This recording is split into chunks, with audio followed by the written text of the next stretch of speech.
नमस्कार दोस्तों, स्वागत है आपका हमारे चैनल पर। आज हम आपको ले चलेंगे एक अद्भुत यात्रा पर, जहां हम जानेंगे सनातन और हिंदू धर्म की उन अद्वितीय कथाओं के बारे में जिनमें विशेष धनुषों का वर्णन किया गया है। क्या आप जानते हैं कि ये धनुष कैसे उत्पन्न हुए और किसके पास रहे? इस वीडियो को अंत तक देखें और जानें उन रोचक कहानियों को जो आपको आश्चर्यचकित कर देंगी।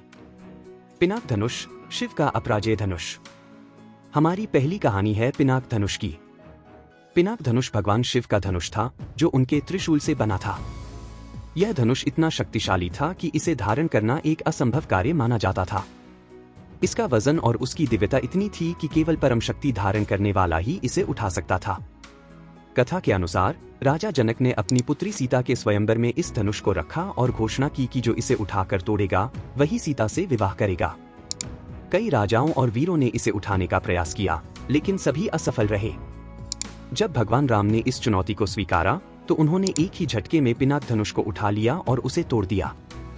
यह दृश्य इतना अद्भुत था कि सभी उपस्थित लोग हक्के बक्के रह गए। इससे सीता और राम का विवाह संपन्न हुआ, जो प्रेम और समर्पण की एक अनूठी कहानी बन गई। पिनाक धनुष की एक और कथा है, जब भगवान शंकर ने इस धनुष से त्रिपुरासुर को मारा था। त्रिपुरासुर अर्थात 3 महाशक्तिशाली और ब्रह्मा से अमरता का वरदान प्राप्त असुर। शिव ने जिस धनुष को बनाया था उसकी टंकार से ही बादल फट जाते थे और पर्वत हिलने लगते थे। ऐसा लगता था मानो भूकंप आ गया हो। यह धनुष बहुत ही शक्तिशाली था। इसी के एक तीर से त्रिपुरासुर की 3 नगरियों को ध्वस्त कर दिया गया था। इस धनुष का नाम पिनाक था। देवी और देवताओं के काल की समाप्ति के बाद इस धनुष को देवराज इंद्र को सौंप दिया गया था। शारंग धनुष, विष्णु का दिव्य अस्त्र। अब बात करते हैं शारंग धनुष की, जो भगवान विष्णु का धनुष था।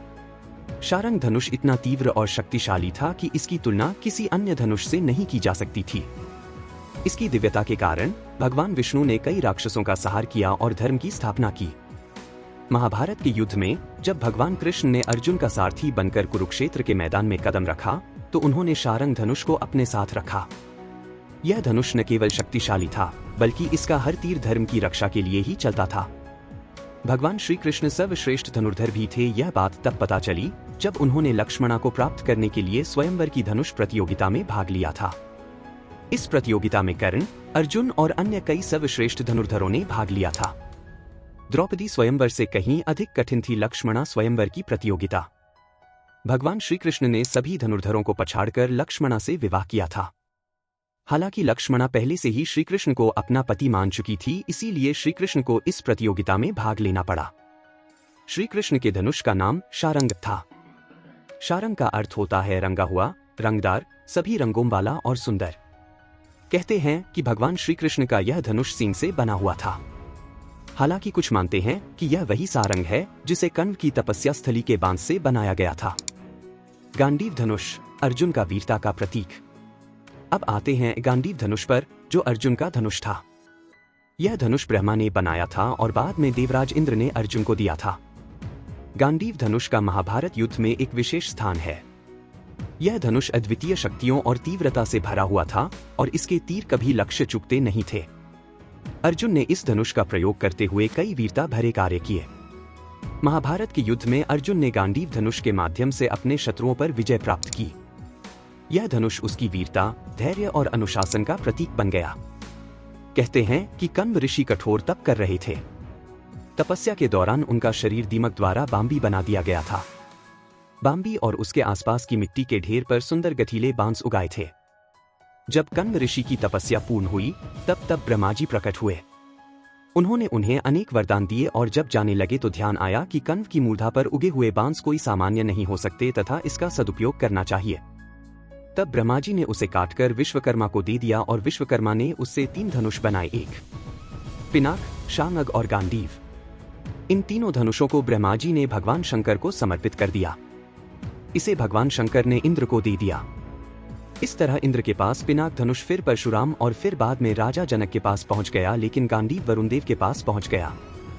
वरुणदेव से यह धनुष अग्निदेव के पास और अग्निदेव से यह धनुष अर्जुन ने ले लिया था। अर्जुन के धनुष की टंकार से पूरा युद्ध क्षेत्र गूंज उठता था। रथ पर सवार कृष्ण और अर्जुन को देखने के लिए देवता भी स्वर्ग से उतर गए थे। कोदंड धनुष, राम की अनंत शक्ति। हमारी अगली कहानी है कोदंड धनुष की, जो भगवान राम का धनुष था। यह धनुष विश्वकर्मा ने बनाया था और भगवान राम ने इसे अपने वनवास और लंका युद्ध के दौरान प्रयोग किया था। कोदंड धनुष अपनी मारक शक्ति और सटीकता के लिए प्रसिद्ध था।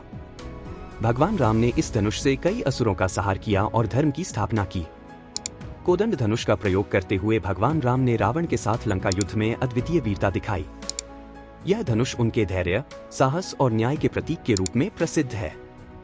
बहुत कम लोगों को मालूम होगा कि भगवान राम के धनुष का नाम कोदंड था, इसीलिए प्रभु श्री राम को कोदंड कहा जाता था। कोदंड एक चमत्कारिक धनुष था जिसे हर कोई धारण नहीं कर सकता था। कोदंड नाम से भिलाई में एक राम मंदिर भी है, जिसे कोदंड रामालयम मंदिर कहा जाता है।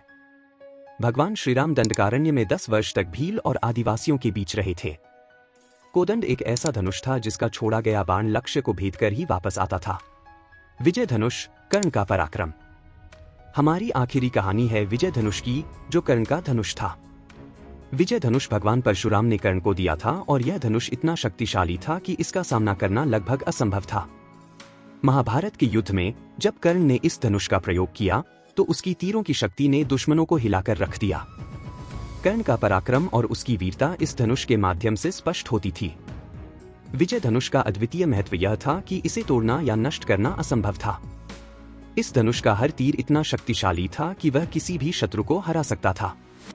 वैसे तो महाभारत काल में सैकड़ों योद्धा हुए हैं, लेकिन कहते हैं कि युद्ध में कर्ण जैसा कोई धनुर्धर नहीं था। कवच और कुंडल नहीं उतरवाते तो कर्ण को मारना असंभव था। कृष्ण अर्जुन से कहते थे कि जिस रथ पर मैं और हनुमान विराजमान हैं, उसके इस तरह पीछे धकेले जाने से पता चलता है कि कर्ण की धनुर्विद्या में बहुत बल है। कर्ण के धनुष का नाम विजय था। भगवान परशुराम ने कर्ण को अपना विजय नामक धनुष प्रदान किया था और उसे ये आशीर्वाद दिया था कि तुम्हारी अमिट प्रसिद्धि रहेगी। विजय एक ऐसा धनुष था कि किसी भी प्रकार के अस्त्र या शस्त्र से खंडित नहीं हो सकता था।